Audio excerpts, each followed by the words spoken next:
Bienvenue dans Bien avec son corps, le podcast qui aide les personnes qui veulent renouer avec leur corps à explorer la méditation et le yoga comme outil d'écoute et de connaissance de soi. Je m'appelle Léa, je suis prof de yoga et de méditation, passionnée par le rapport que nous pouvons entretenir avec notre corps et plus largement avec nous-mêmes. Selon moi, ces pratiques sont l'occasion d'explorer un chemin de connaissance de soi qui permet, petit à petit, de développer une relation plus bienveillante avec son corps.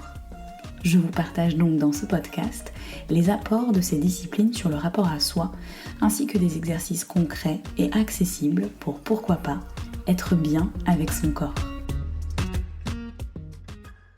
Bonjour et bienvenue dans ce nouvel épisode dans lequel je vous propose d'explorer pourquoi et comment le yoga peut améliorer la confiance en soi. En réalité, je suis convaincue que la pratique de toute activité physique dans laquelle on prend du plaisir, grâce à laquelle on se connecte à son corps et ses sensations, par laquelle on se sent vivant, vivante, et on apprend à mieux se connaître et se comprendre, nous aide considérablement à améliorer notre confiance en nous. Ça a été un temps le cas pour moi avec la danse, classique et moderne, que j'ai pratiquée de mes 4 à 16 ans. Mais dans cette discipline, je suis également vite tombée dans les travers d'attentes démesurées, dans des enjeux de performance et de perfection. Ça m'a vite fait sortir des bienfaits d'une pratique censée rester de l'ordre du loisir, puisque je n'avais nullement l'intention d'en faire mon métier et de devenir athlète de haut niveau. Pour autant, des exigences telles que celles que l'on porte sur les athlètes de haut niveau pesaient sur mes épaules. Et pour le coup, ça a considérablement entamé ma confiance en moi. Cela ne s'est pas arrangé ensuite à l'ère des réseaux sociaux, où, même dans des disciplines comme le yoga, on peut vite se comparer à des capacités hors normes, grignotant alors la confiance que l'on peut avoir en ses propres compétences. Mais la pratique du yoga, que j'ai découverte à l'âge de 20 ans, m'a aidée à reconsolider ma confiance en moi, d'abord sur l'espace de mon tapis, puis face aux différents événements de la vie. Alors dans cet épisode, je voulais vous partager ma vision de pourquoi et comment le yoga peut redonner confiance en soi. Et si vous voulez tester avec moi les effets d'une pratique de yoga qui vous aide à progresser dans vos sensations tout en cultivant l'acceptation, je vous donne rendez-vous sur ma chaîne YouTube, Léa Yogaya, ou mon studio de yoga en ligne, Studio Yogaya, dont vous trouverez les références en description de cet épisode.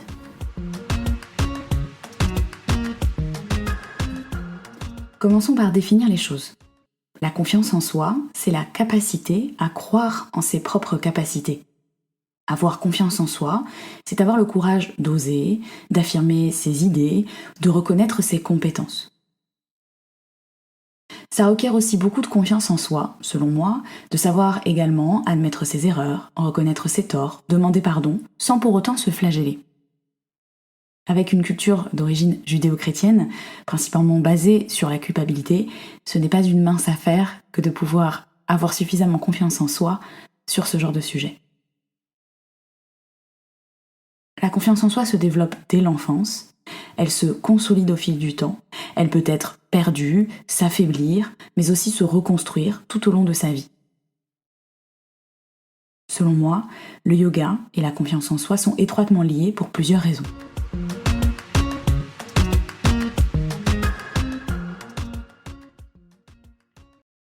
La pratique du yoga moderne, telle que nous la connaissons aujourd'hui, est principalement basée sur la réalisation de postures, plus ou moins impressionnantes ou accessibles, requérant un certain degré de force et de souplesse. En yoga, contrairement à beaucoup d'autres disciplines physiques, même si cela est aussi en train de changer dans certains sports, il s'agit de pratiquer ces postures de façon adaptée, avec de multiples options possibles, en cultivant l'écoute de soi et l'acceptation de ses limites. Comme je le dis souvent, en yoga, on cherche à explorer ses limites et non à les repousser.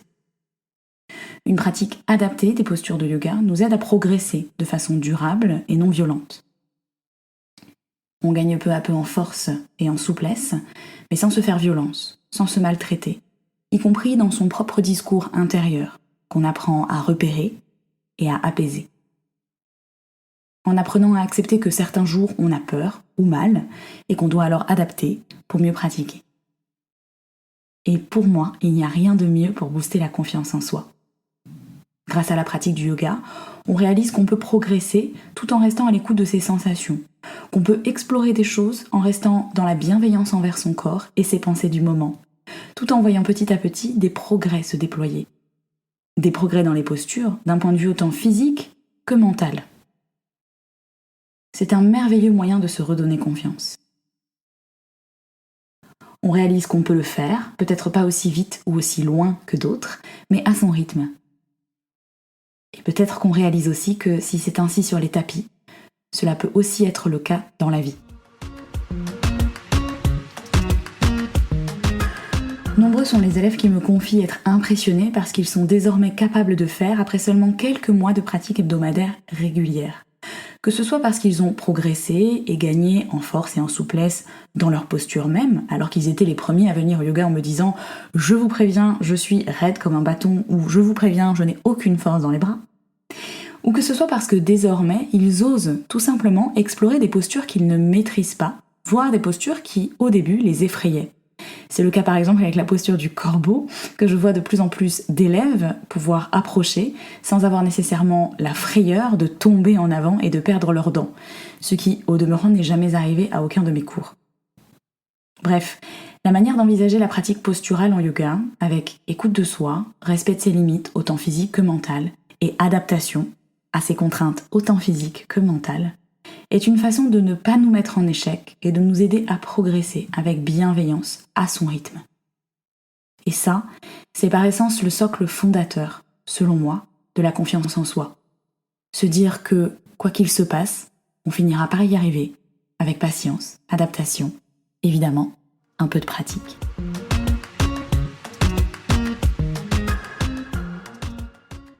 Personnellement, c'est cette confiance que j'ai acquis dans ma pratique du yoga qui m'a permis ensuite de la mettre en œuvre dans d'autres aspects de ma vie, comme le fait, malgré la peur et les doutes, qui ne m'ont pas quitté depuis, d'oser quitter mon job dans le secteur automobile en région parisienne pour devenir professeure de yoga et rédactrice web en freelance. Je n'ai évidemment pas fait ça sur un coup de tête, j'avais des privilèges de ressources et de compétences pour le faire, mais j'ai aussi eu la confiance que j'avais les compétences pour le faire correctement, certes à mon rythme et sans nécessairement me baser sur certaines histoires que l'on voit sur les réseaux sociaux d'entrepreneurs qui font des milliers d'euros par mois de chiffre d'affaires, sans me comparer nécessairement à eux et tout en ayant la confiance de m'autoriser des échecs, des erreurs et des essais. La deuxième raison intrinsèque pour laquelle le yoga donne confiance en soi, c'est parce qu'il est une occasion de cultiver certaines valeurs philosophiques, en fonction évidemment des courants et des traditions dans lesquels le yoga qu'on pratique se place.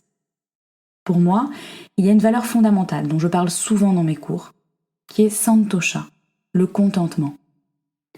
Santosha, c'est l'une des 5 valeurs d'éthique personnelle, appelées en sanskrit niyama, que le texte Yoga Sutra de Patanjali nous invite à expérimenter dans notre chemin vers un état de yoga. Santosha, c'est le sentiment profond et durable de la satisfaction face à ce qui nous arrive et ou à ce que l'on possède. Selon moi, le yoga nous invite, à travers la valeur de Santosha, à apprendre à nous satisfaire de ce que nous avons dans l'espace de notre pratique. Et cela peut nous aider évidemment à le faire en dehors du tapis. Nous satisfaire de ce que nous avons, ce n'est pas vraiment ce à quoi la culture de consommation de masse dans laquelle nous vivons nous incite. Consommer toujours plus pour être plus heureux, plus beau, plus mince, plus musclé, on le voit partout et on est sans cesse sollicité à le désirer.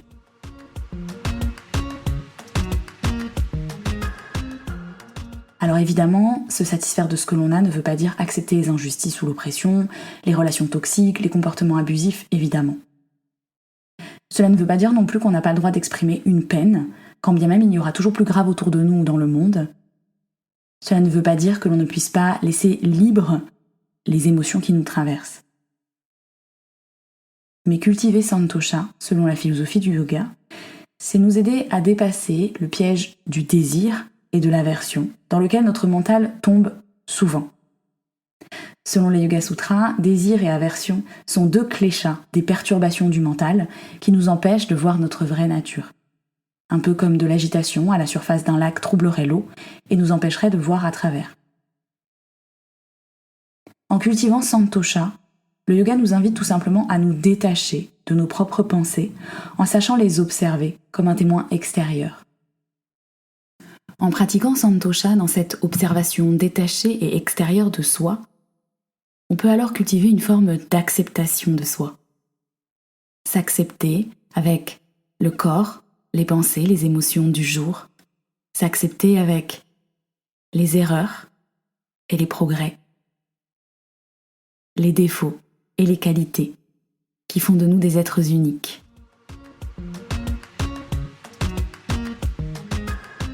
Même si ce n'est pas toujours évident, pratiquer le yoga en cultivant Santosha, c'est apprendre à s'observer, s'accepter et in fine se détacher de ses propres jugements et pensées.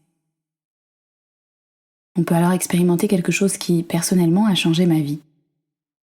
Puisque nous pouvons les observer, nous ne sommes ni nos pensées, ni nos émotions, ni même notre propre corps.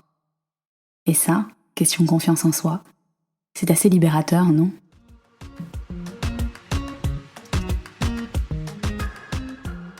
À présent, je vous propose un petit exercice de mise en pratique que je réalise moi-même après chacune de mes séances. Après votre pratique de yoga ou de toute autre séance d'une discipline sportive que vous faites régulièrement, posez-vous simplement cette question.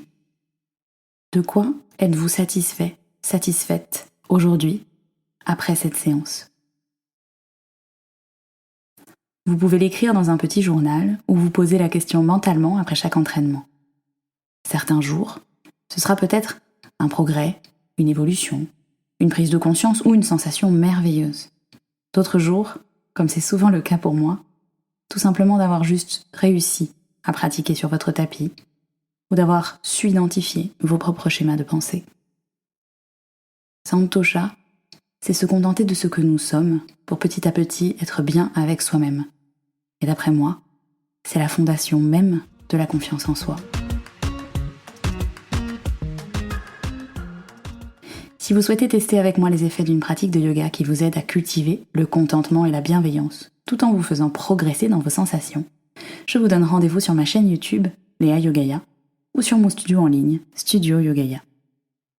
Je vous remercie d'avoir écouté cet épisode et je vous dis à très bientôt sur le tapis ou dans la vie.